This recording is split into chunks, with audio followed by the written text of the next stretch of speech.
ang kasalanan hindi mapapatawad. So bahagi ko na ipinamanig sa atin ng buong may kapal, ito ay yung panalangin nila sa Diyos. O kung tawagin natin ay yung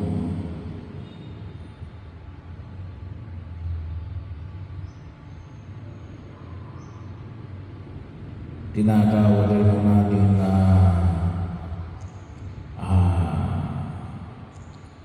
yung kasalanan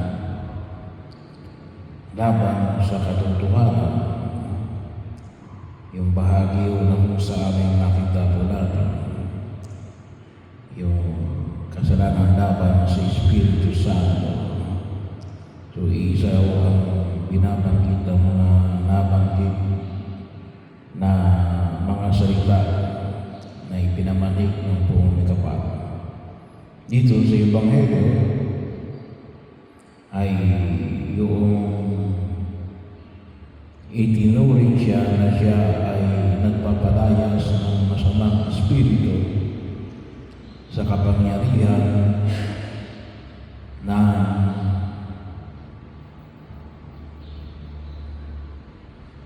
demonyo. So, hindi sapagkat hindi pwedeng gawin yun ng demonyo. Ngunit dahil higit sa lahat ay hindi yun ginagawa na Jesus. Yung pagkapagaling niya sa mga mahinaanihan at sa mga espiritu ay hindi gawa ng kapangyarihan ng demonyo. Pero sa kanina na ipinamanig ko, may mga pagkakataon, pero hindi yun ang pamamaraan ng demonyo. Sapagkat kumisan nakikita ko natin na may mga ito'y bahagi ng karanasan ng exorcist na kumisan may mga inaalihan ng demonyo pumupunta sa mga albularyo o hindi kaya sa mga espiritista ay pansamandaling nawawala, pero bumabalik din kasi hindi naman talaga galing sa Diyos kung bakit sila nawala. Yung umaalihan sa kabila, napaalis lang sila sapagkat kung hindi pinamanig, mas malakas yung nagpalaya sa kanila. Pero yung nagpalaya sa kanila ay hindi galing sa Diyos, ngunit galing din sa Diyos. Pero yung pinahayag ko sa banal na kasulatan na yung tinatawag namin panalangin sa Diyos na ibinabahagi mo dito ay sa pagtuloy na alin si Jesus ay nagpapalayas sa kapangyarihan ni Beelzebul, sapagkat yun ay malayo sa katotohanan na ipinamanig ng buong may kapal. Sapagkat bahagi ho ng pagkilos. Sabi na natin, kapag sinabi natin na kasalanan laban sa Espiritu, siguro pwede natin may translate na inalim. Kapag yung mga bagay na banal ay sabihin mong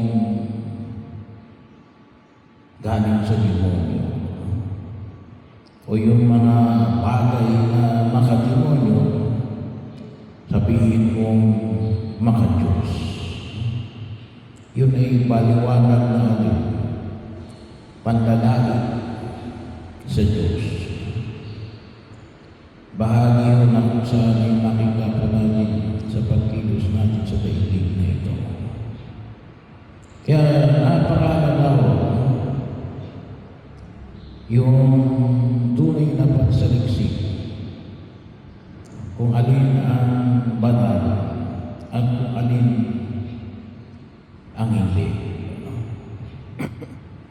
Bahagi mo na kung saan yung nakita ko natin.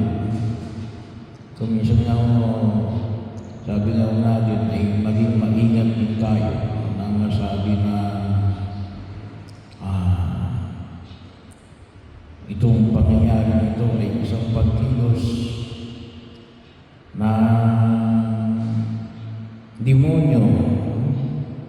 Kasi ibinibigay na kagad yung kapangyarihan o ang kredito sa demonyo. Kaagad-agad mag-ingat tayo. Ay baka mamaya sinasabihan natin demonyo mas banal pa sa atin. Yun ay kasalanan laban sa Espiritu. Yun ay maliwanag na panlalait sa Diyos. Kaya